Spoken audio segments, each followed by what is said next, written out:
ನಮಸ್ತೆ. ನಾನು ಕುಣಿಗಲ್ ದಿನೇಶ್ ಅಂತ. ಸ್ವಂತ ಊರು ಕುಣಿಗಲ್. 94ರಲ್ಲಿ ನನಗೆ ನಮ್ಮ ತಂದೆಯವ್ರನ್ನ ಕಳ್ಕೊಂಡಿದ್ದೆ. ಆಗ ಆ ಸ್ಥಾನ ತುಂಬಿದ್ದು ನನಗೆ ಹಾಯ್ ಬೆಂಗಳೂರು.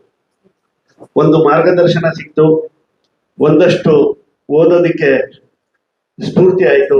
ಹೀಗೆ ಕಾಲ ನಡ್ಕೊಂಡ್ ಬರ್ತಾ ಒಂದ್ 4-5 ಸಲ ಬಾಸ್ನ ನೋಡೋಕೆ ಬಂದೆ ಇಲ್ಲಿಗೆ. ಆದ್ರೆ ಒಳಗ್ ಬಿಡ್ಲಿಲ್ಲ, ನಿವೇದಿತ ಅವರು ಎಲ್ಲ ಇದ್ರ ಅವಾಗ ಒಳಗ್ ಬಿಡ್ತಾ ಇರ್ಲಿಲ್ಲ.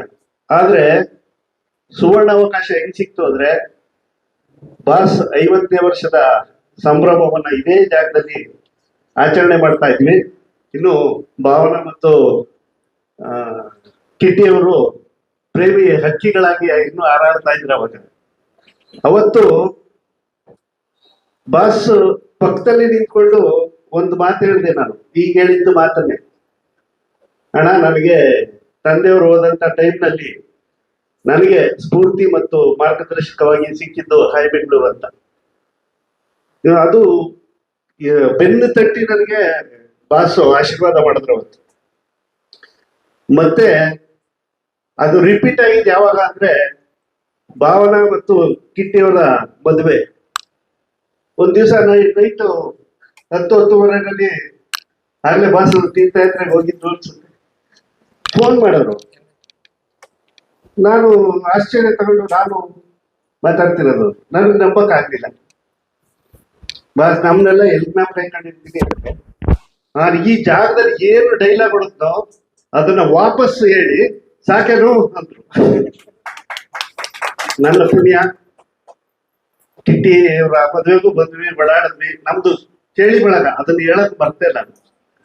ಕೇಳಿ ಬಳಗದವ್ರು ನಾವೆಲ್ಲ, ಗರು, ನಾಗ, ಕಂಡಕ್ಟರ್, ಸೋಮು ಎಲ್ರು. ಮತ್ತೆ ಅದಾದ್ಮೇಲೆ ಕಿಟ್ಟಿಯವರು ಸವಾರಿ ಶೂಟಿಂಗ್ ಬಂದು 3 ದಿವಸ ಅವ್ರ ಜೊತೆನೇ ಇದ್ದೆ. ಆ ಭಾಗ್ಯನೂ ಸಿಕ್ತು ನನಗೆ. ನನ್ನ ಅಂಗಡಿಗೆ ಬಂದು ಸುಮಾರು 1.5 ಗಂಟೆಗಳ ಕಾಲ ನನ್ನ ಅಂಗಡಿಗೆ ಕೂತಿದ್ರು.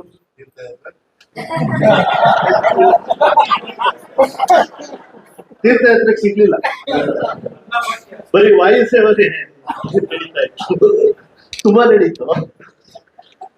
ಅಷ್ಟು ಅದೃಷ್ಟ ಸಿಕ್ತು. ಅದಕ್ಕಿಂತ ಮುಖ್ಯವಾಗಿ ನನಗೆ ಅಮ್ಮ ಇನ್ನೊಂದು, ಅವರಿಬ್ರು ಕುಣಿಗಲ್ಲಲ್ಲಿ ಅವರ ಬಹಳ ಆಪ್ತ ಸ್ನೇಹಿತೆ, ಬಾಲ್ಯ ಸ್ನೇಹಿತೆ ಒಬ್ಳಿತ್ತು, ದಾಕ್ಷಾಯಿಣಿ. ಇವರಿಬ್ರು ಒಂದ್ಸಲ ಫೋನಲ್ಲಿ ಮಾತಾಡಿಸಿ ಆ ಅದೃಷ್ಟನು ನನಗೆ ಸಿಕ್ತು. ದಾಕ್ಷಾಯಿಣಿ ಹೇಳ್ತಾ ಇದ್ರು, ನಮ್ಮಿಬ್ರು ಮತ್ತೆ ನನಗೆ ಬಾಲ್ಯ ಸ್ನೇಹಿತೆ ಕಡೂರು. ಅಷ್ಟು ನನಗೆ ಹಾಯ್ ಬೆಂಗಳೂರು ಜೊತೆ ಅವಿನಾಭಾವ ಸಂಬಂಧ. ಮತ್ತೆ ಈ ಕೆಲವು ತಿಂಗಳ ಹಿಂದೆ ನಮ್ಮ ತಾಯಿನ ಕಳ್ಕೊಂಡೆ. ಅವಾಗ ತಂದೆ ಕಳ್ಕೊಂಡಿದ್ದೆ, ಹಾಯ್ ಬೆಂಗಳೂರು ಸಿಕ್ತು. ಈಗ ತಾಯಿ ಕಳ್ಕೊಂಡಿದ್ದೀನಿ. ಇಷ್ಟು ಜನ ತಾಯಿಯಂದ್ರು ಸಿಗುವಂತ ಒಂದು ಪುಣ್ಯ ಹಾಯ್ ಬೆಂಗಳೂರು ಜೊತೆ ನಾವು ಅವಾಗ್ಲೂ ಇದ್ದೀವಿ, ಈಗಲೂ ಇದ್ದೀವಿ. ಸುಮಾರು 1-1.5 ಸಾವಿರ ಹಾಯ್ ಬೆಂಗಳೂರು ಪ್ರಾರಂಭದಿಂದ ನಾನು ಇನ್ನೂ ಇಟ್ಕೊಂಡಿದ್ದೀನಿ ಮೇಡಮ್. ಅದೆಲ್ಲ ನಮಗೆ ಒಂದು ಆಸ್ತಿ. ಆಮೇಲೆ ಈ ಸಾಹಿತ್ಯ ಸಂಪರ್ಕದಿಂದ, ರವಿ ಬೆಳಗೆರವರ ಸಂಪರ್ಕದಿಂದ ಎದೆ ತುಂಬ ಹೇಳಿದರೆ ಎಲ್ಲ ಕಾರ್ಯಕ್ರಮಗಳು, ಸುಮಾರು ಕಾರ್ಯಕ್ರಮಗಳಿಗೆ ನಾನು, ನಮ್ಮ ಸೋಮು ಎಲ್ಲರೂ ಅವ್ರ ಜೊತೆ ಇದ್ವಿ. ಅವ್ರ ಜೊತೆನೂ ವಾಯು ಸೇವನೆ ಮಾಡಿದ್ವಿ. ಅದು ಅವ್ರ ಹತ್ರ ಈಸ್ಕೊಂಡು ಅಂತ ಅಷ್ಟು ಅವಿನಾಭಾವ ಸಂಬಂಧ ಇದೆ. ನಿಮ್ ಜೊತೆ ಸದಾ ನಾವಿರ್ತೀವಿ. ಈಗ ಹಾಯ್ ಬೆಂಗಳೂರು ಸಂಪರ್ಕದಿಂದ ನನಗೂ ಒಂದು ಸಾಹಿತ್ಯ ಸಂಘಟನೆ ಇವೆಲ್ಲ ಮಾಡೋದ್ರಿಂದ 2012ರಿಂದ 2016ವರೆಗೆ ನಾನು ಕುಣಿಗಲ್ನಲ್ಲಿ ಕನ್ನಡ ಸಾಹಿತ್ಯ ಪರಿಷತ್ನ ಅಧ್ಯಕ್ಷನಾಗಿ ಸುಮಾರು ಕೆಲಸಗಳನ್ನು ಮಾಡ್ತಾ ಇದ್ದೀನಿ. ಅದೇ ರೀತಿ ಮೊನ್ನೆ ತಾನೇ ಜಿಲ್ಲಾ ರಾಜ್ಯೋತ್ಸವ ಪ್ರಶಸ್ತಿ ಬಂತು. ಅದಕ್ಕೂ ಮುಖ್ಯ ಕಾರಣ ಬೆನ್ನಿದ್ದೇ ಇರೋಂಥದ್ದು ಬೆಳಗೆರೆ ಭಾಷೆನೆ. ನಿಮ್ ಜೊತೆ ಯಾವಾಗಲೂ ಸದಾ ಇರ್ತೀವಿ ಅಮ್ಮ. ನಿಮ್ಮ ಆಶೀರ್ವಾದ ಆಮೇಲೆ ಯಾವಾಗ್ಲೂ ಇರ್ಲಿ.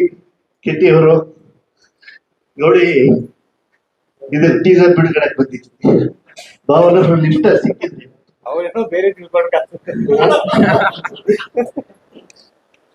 ಎಲ್ಲ ಇವತ್ತೇನೋ ಒಂದು ಖುಷಿ ಇದ್ದಾದ್ರೆ ಕಳೆದೋಗಿದ್ದಂತ ಕಡಲಲ್ಲಿ ಕಳೆದೋಗಿದ್ದಂತ ಮುತ್ತು ಮತ್ತೆ ನಮಗೆ ಸಿಗ್ತಾ ಇದೆ. ಹಾಯ್ ಬೆಂಗಳೂರು ಮತ್ತೆ ಅದೇ ವೇಗದಲ್ಲಿ ಓಡ್ಲಿ. ಹೇಳ್ತಾ ಇದ್ರು ಸರ್ ರವಿ ಬೆಳಗೆರೆ ಸಾರಥ್ಯದಲ್ಲಿ ಅಂತ. ಅದಿಲ್ಲದೆ ಇದ್ರೆ ದೋಣಿ ಮುಂದಕ್ಕೆ ಸಾಗೋದಿಲ್ಲ. ಆ ಬಾಸ್ ಮುಂದೆ ತಳ್ತಾ ಇರ್ತಾರೆ ನಮ್ಮನ್ನ ಇಂಡೈರೆಕ್ಟ್ ಆಗಿ. ಗಾಡಿ ಹೇಳ್ತಾ ಇದ್ದಾರೆ ಸಾರಥ್ಯ ಅವರೇ, ಸಂಪಾದಕೀಯ ಅಷ್ಟೇ ಚೇಂಜ್ ಆಗಿರುತ್ತೆ, ಸಾರಥ್ಯ ಅವರೇ. ಕಪ್ಪು ಬಿಳುಪು ಸುಂದರಿ ನಾವು ನೋಡೋದಿಕ್ಕೆ ಮತ್ತೆ ಕಾಯ್ತಾ ಇದ್ವಿ ಮೇಡಮ್. ನಿಮ್ ಜೊತೆ ಸದಾ ನಾವಿರ್ತೀವಿ ಅಂತ ಹೇಳ್ತಾ ಅವಕಾಶಕ್ಕಾಗಿ ಧನ್ಯವಾದ.